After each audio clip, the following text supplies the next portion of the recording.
નમસ્કાર વિદ્યાર્થી મિત્રો. ધોરણ 12 કોમર્સ આંકડાશાસ્ત્ર વિષયમાં હું એમડી રાવળ આપણી એમડી એજ્યુકેશન યુટ્યુબ ચેનલમાં તમારું હાર્દિક સ્વાગત કરું છું. આજે આપણે લેક્ચર નંબર 19 ની અંદર સૂચકાંકના દાખલાઓ ભણવાના છીએ. આપણે લાસ્ટ લેક્ચર નંબર 18માં સેક્શન ઈ વિભાગનો 6થા દાખલા સુધી ગણેલા. હવે આપણે 7મો દાખલો આવ્યા છીએ.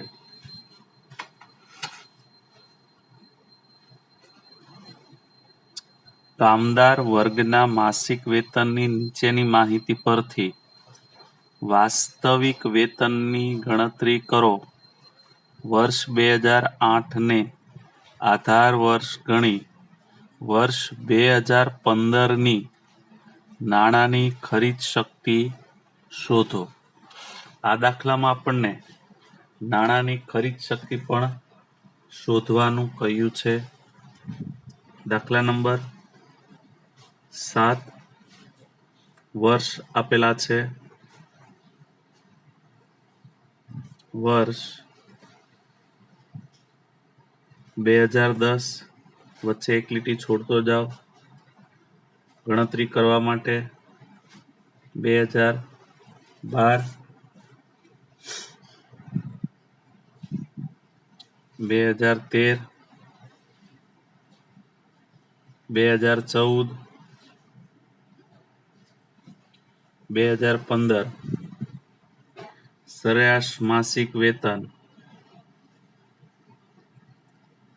સરેરાશ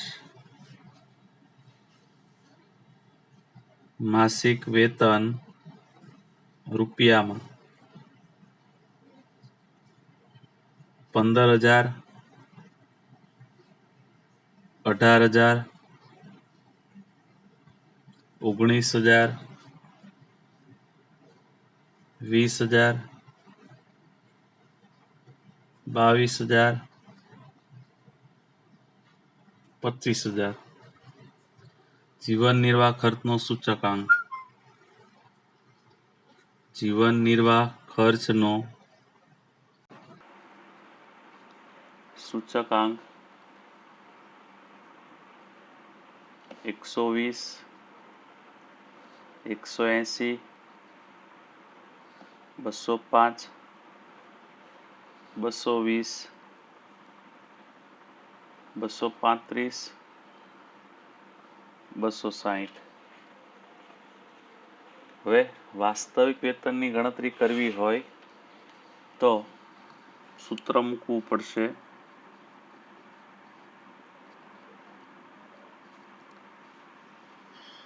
વાસ્તવિક વેતન બરાબર માસિક વેતન છેદમાં જીવન નિર્વાહ ખર્ચનો સૂચકાંક ગુણ્યા 100. માસિક વેતન છે 15,000. જીવન નિર્વાહ 120 ગુણ્યા 100 18,000 180 ગુણ્યા 100 19,000 205 ગુણ્યા 100 20,000 220 ગુણ્યા 100 22,000 235 ગુણ્યા 100 25,000 260 ગુણ્યા 100. ચલો આની ગણતરી કરી લઈએ. 15,000 ભાગ્યા 120 ગુણ્યા 100 12,500.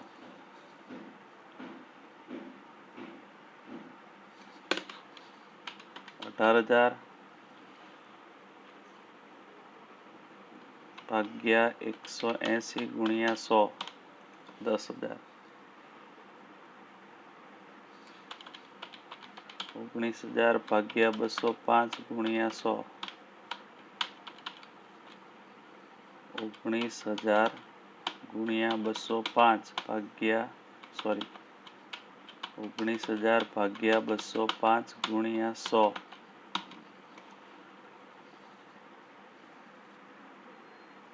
9,268.29. 29,000 ભાગ્યા 205 ગુણ્યા 100 રેડી છે.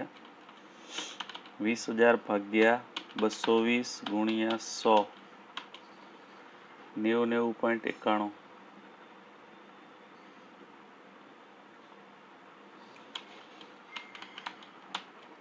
22,000 ભાગ્યા 235 ગુણ્યા 100. 9,361.70. 25,000 ભાગ્યા 260 ગુણ્યા 100. 25,000 ભાગ્યા 260 ગુણ્યા 100. 25,000 ભાગ્યા 260 ગુણ્યા 100. 9,615.38. આ જવાબ. આ વાસ્તવિક વેતન આવ્યું. હવે આપણે નાણાંની ખરીદ શક્તિ શોધવી છે, તો સૂત્ર નાણાંની ખરીદ શક્તિનું મૂકીશું.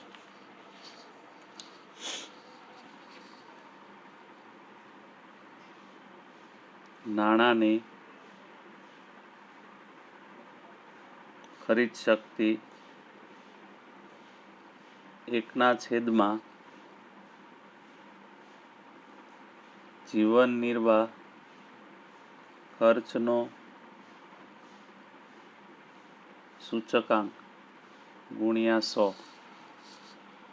1/, જીવન નિર્વાહ ખર્ચનો સૂચકાંક ગુણ્યા 100. આપણે 2015ની નાણાંની ખરીદ શક્તિ શોધવાની કીધી છે આપણને. તો 2015નો જીવન નિર્વાહનો સૂચકાંક 260.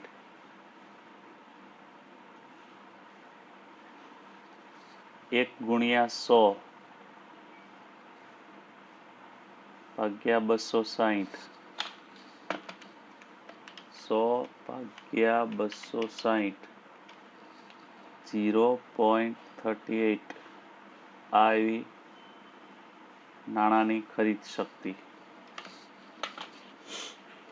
હવે સેક્શન એફમાં આગળ વધીશું. વિભાગ એફની અંદર જે દાખલા નંબર 1 છે એમાં કુલ ખર્ચવાળી કોલમ છે, એટલે એ અભ્યાસક્રમમાંથી કાઢી નાખેલ છે COVID-19ને કારણે. બીજા દાખલાની અંદર પણ કુલ ખર્ચવાળી કોલમ છે, એ પણ અભ્યાસક્રમમાંથી દાખલો નીકળી ગયો છે.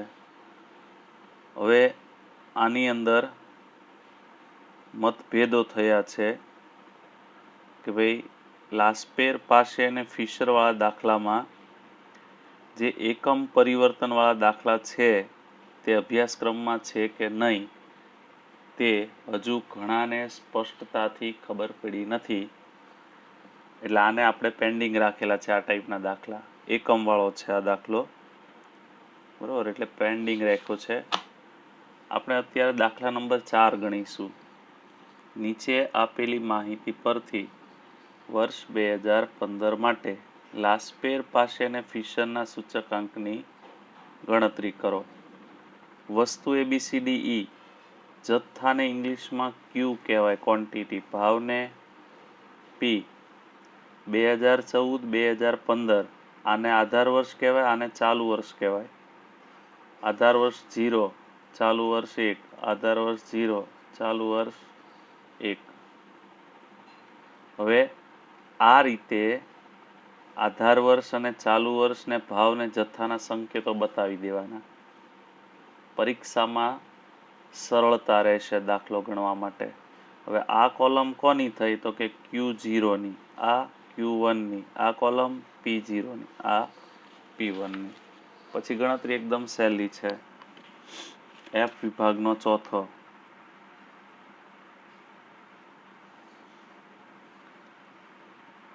લાસ્ટ પેર એટલે IL, પાસે એટલે IP, ફિશર એટલે IF.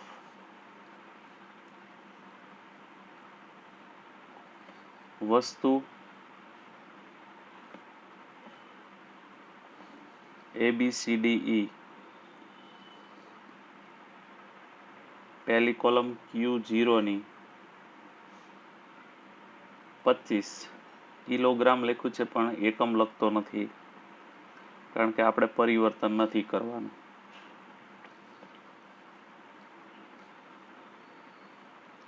ચાલો ત્યાર પછી Q1 32 20 20 15 36. P0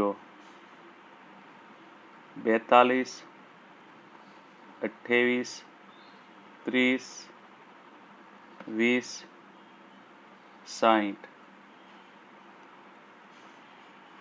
P1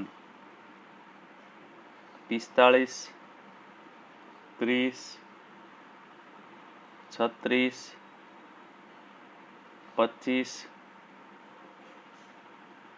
65. હવે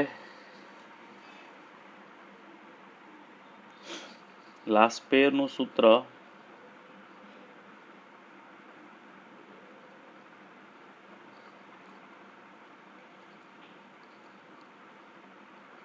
P1 Q0 P0 Q0 ગુણ્યા 100. પાસેનું સૂત્ર P1 Q1 P0 Q1 ગુણ્યા 100. ફિશરનું સૂત્ર IL ગુણ્યા IP. લાસ્ટ પેરના સૂત્રમાં કિંમતો મૂકવા માટે બે કોલમ જોઈએ, P1 Q0 ની P0 Q0 ની. P1 Q0 P0 Q0.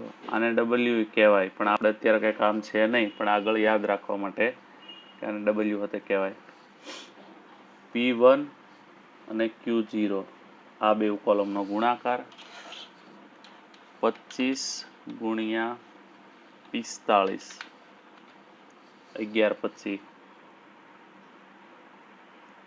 15 તેરી 45 450 360 25 અઠ્ઠા 200 65 ગુણ્યા 30 49. ચાલો એનું ટોટલ બી કરી જ નાખીએ. 1125 પ્લસ 450 પ્લસ 360 પ્લસ 200 પ્લસ 49 40 85.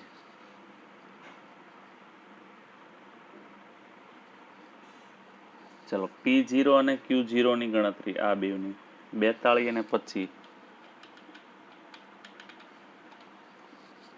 1050 28 ગુણ્યા 15 420 300 8 દુ 16 160 6 તેરી 18 1850 પ્લસ 420 પ્લસ 300 પ્લસ 160 પ્લસ 1800 37 30.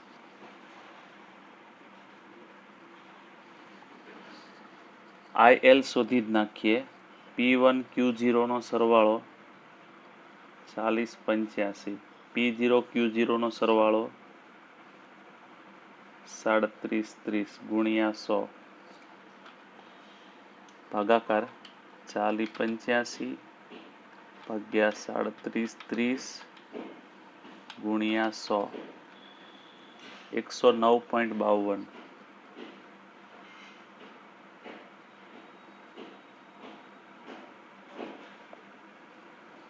ચાલો ત્યાર પછી પીઆઈપી પાસેનો સૂચકાંક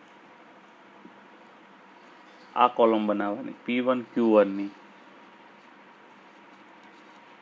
અને પછી આ કોલમ બનાવવાની P0 Q1 ની. P1 Q1 આ બેનો ગુણાકાર આ બે કોલમનો 32 ગુણ્યા 45 1440 30 ગુણ્યા 20 600 36 દુ 72 720 25 ગુણ્યા 15 375 65 ગુણ્યા 36 65 ગુણ્યા 36 2340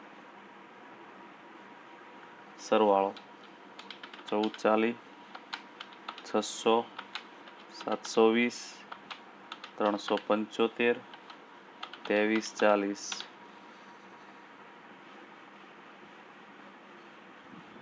5475 P0 Q1 32 ગુણ્યા 42 1344 20 ગુણ્યા 28 560 3 દુ 6 600 15 દુ 30 300 36 ગુણ્યા 60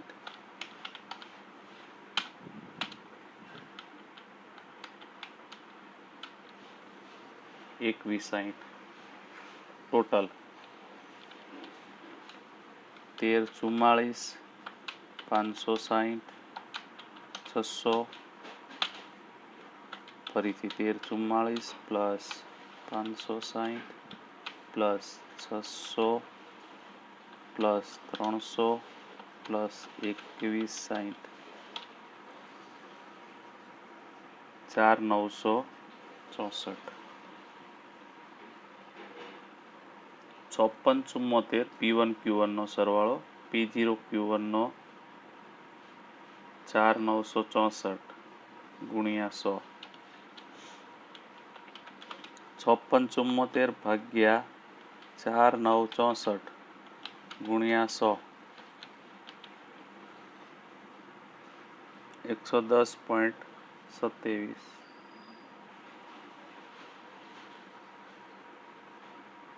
IL છે 109.52 IP 110.27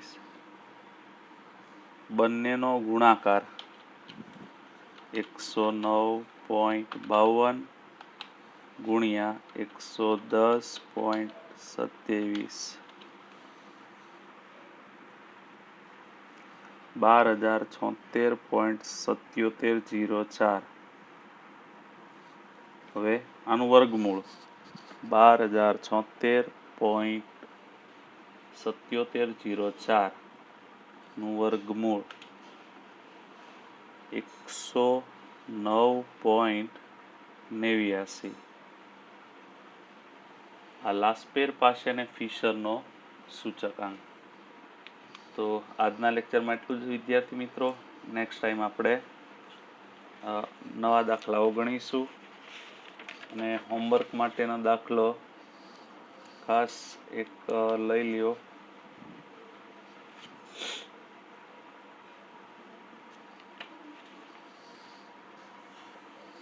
આજના લેક્ચરને અનુસૂચિત દાખલાઓ ઉદાહરણ 12 અને ઉદાહરણ 14 રહેશે. એ સાથે જ તમને બીજા બે ઉદાહરણ પણ આપીશ. ઉદાહરણ 21 ત્યાર પછી